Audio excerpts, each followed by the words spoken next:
And now comes the reason why this is being discussed at all, which is the orthogonality theorem. Now I'll do the boring thing, following step by step the way the textbook does this, because they do it very well.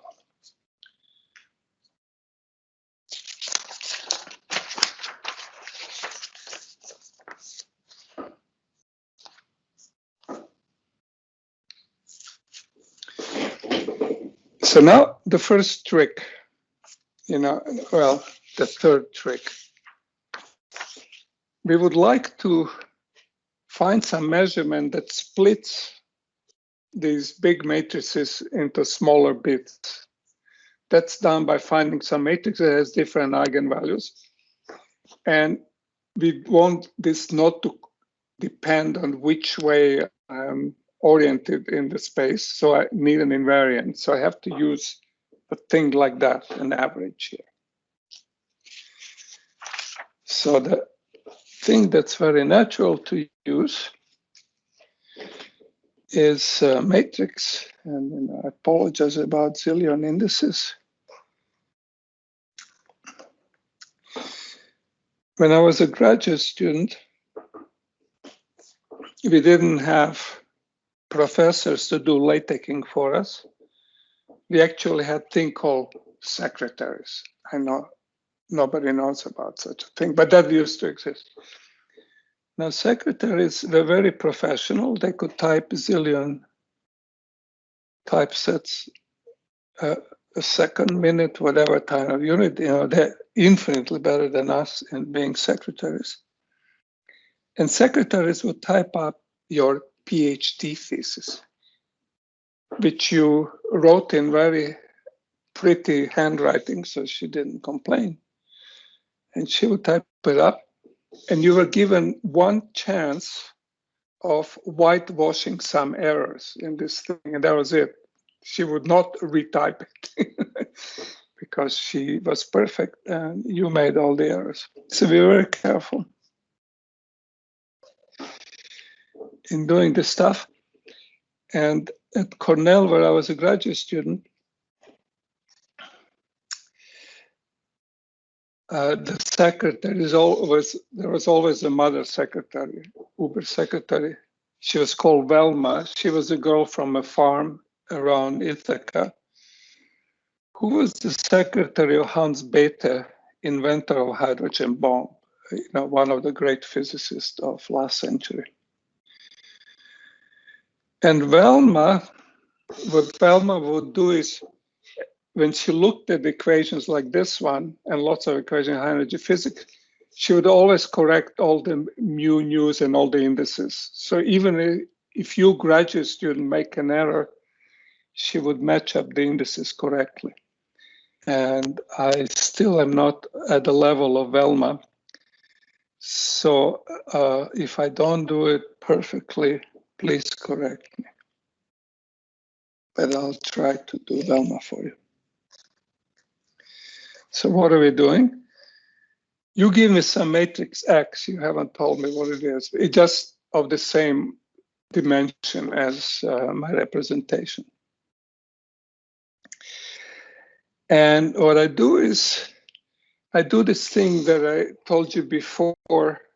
Change of coordinates is called conjugacy, which means I go one way with my symmetry. Remember these as representations of symmetries. One way, then I do my thing, and then I go back to original coordinates. And if I sum it over all elements of the group, then I get on the left-hand side something that's invariant. And now I still have to do some more labels, and I just can't, well, I'm sorry, but Dresselhaus uses gamma I and gamma j. This is killing me. So anyway, these are different representation labels. And is M a matrix? Yeah, what do you say? Is M a square matrix? What's the dimensions? Yeah, we have already proved Schur's lemma, so we know we can only work with square matrices.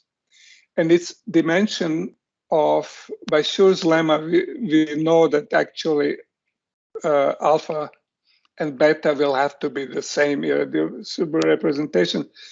So by Schur's lemma, we already know enough to know that these are all square matrices of same dimension. That's dimension of irreducible representation, alpha, which, you know, but what we are doing now is we're saying, you want to do something? Let's extract invariant information from it. So your operation is this matrix X with some kind of measurement on this d-dimensional space to make sure that I have an invariant quantity under group. I will average it over the group. So that's the motivation for this object. The main thing is this can be anything, so that we call arbitrary. And then we'll use special values of it, you know, very boring matrices that have 0 every place except at one place to take care of this indices, matrix indices floating around. So it's there for a purpose. And, you know, it's too painful for me to do this. I'm already assuming that we have done the Schur's lemma so that we're in the same dimension. So basically, I will assume that everybody already has the same dimension. So now, this is an invariant thing, so I can multiply it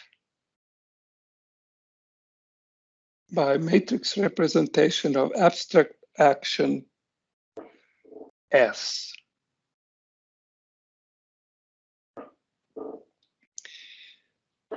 On this side, so delta alpha. And I'll explain to you that this is invariant, right?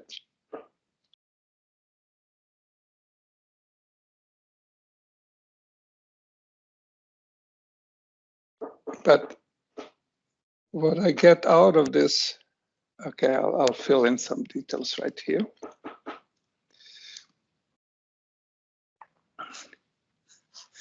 I'm summing over R, S is fixed, it's just sum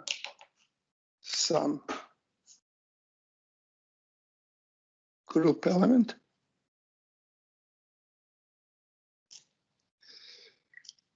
This is invariant. We know that, but now we'll kind of do it in a little detail. So now what I have is I have delta S, same representation, delta R, not delta, but Darstellen D, capital D, two group elements in the same representation. You know, acting on X.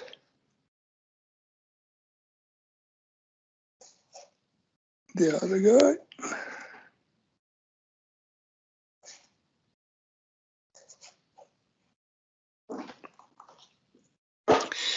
Now, any two group element give me a third group element.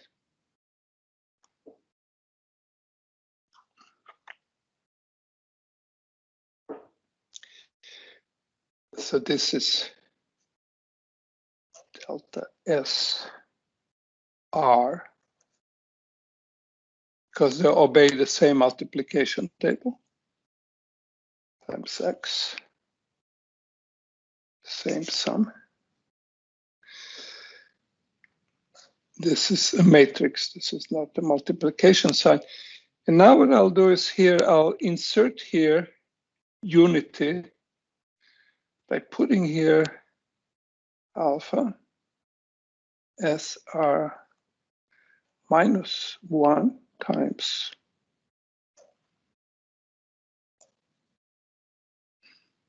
because, you know, that's a statement of unitarity. I'm using that.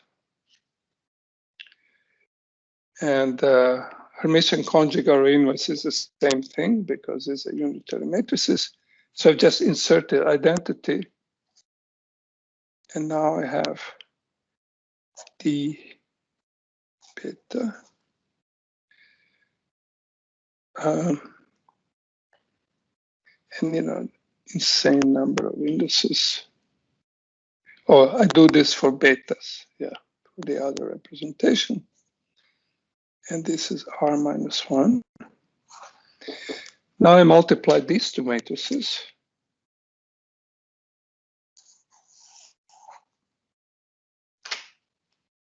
That's just delta beta S, because R inverse cancels. On the right-hand side, this has to be beta. So now this is a sum over R. By rearrangement theorem, this whole sum here is M. If I run over all R's, it's the same as running over all S times R's. So this is M Darstellung B S. And the result is that because this is an invariant quantity, it satisfies the starting question or assumption of Schur's lemma.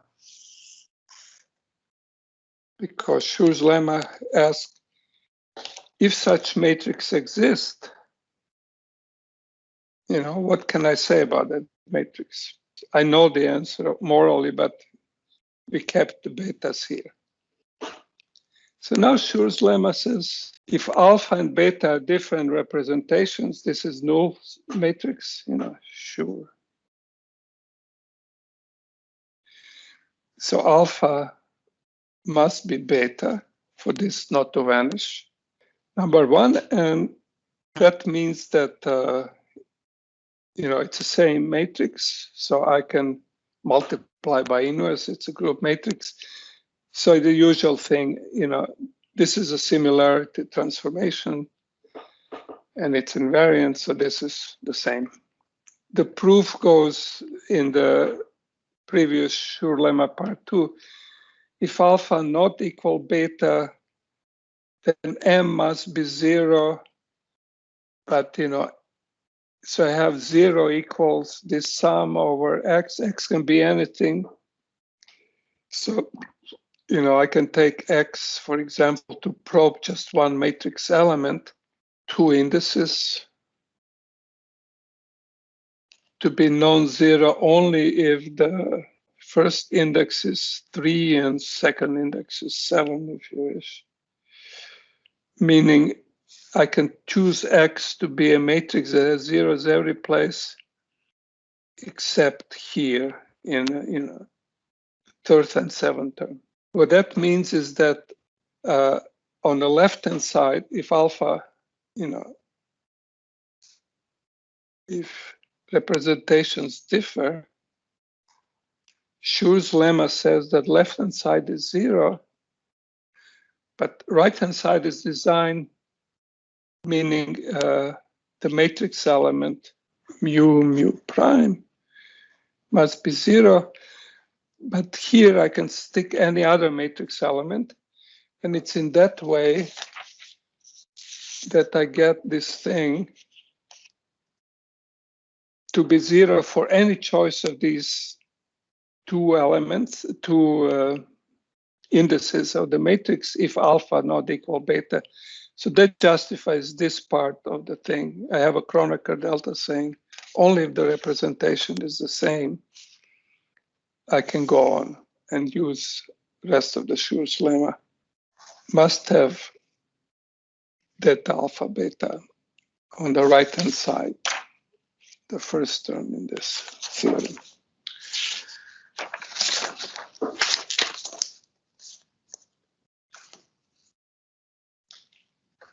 Okay, so that means if they're different, they're done. We have the orthogonality, irreducible representations are orthogonal. Well, they're ortho to each other. They're 90 degrees if that label of which representation you're using differs. Now we have to do the rest, which is what happens if I have a similarity transformation. Schur's lemma says that in that case, if alpha equals beta, then this matrix must be similarity under the, well, it says that M must be a constant number times 1, right? So that says for the same representation, it says that the left-hand side of this is unit matrix. So if I put the indices on this, it says that when I look at M mu prime, any pair of indices, that must be some constant times identity matrix or Kronecker delta. But on the right-hand side of my definition, this one, I have some our group elements, alpha. I have mu here, but then I have to multiply matrices, right?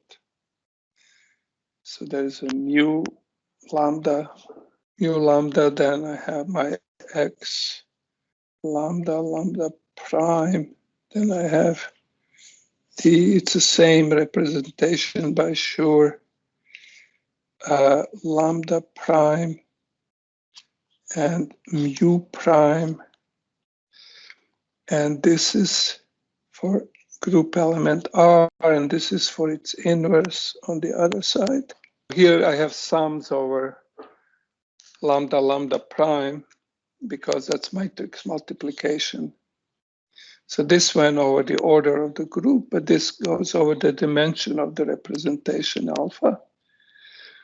So I had that lambda prime start at 1, and there is this double sum. And I get rid of this double sum by choosing X, which has only one entry in the whole matrix. You know, my main problem is just keeping, which is going to be your main problem too, is keeping track of these stupid indices. Choose it to be 2 Kronecker deltas. So this is this lambda, that lambda, and this is what I pick out as a non-zero thing. So this sum has gone away.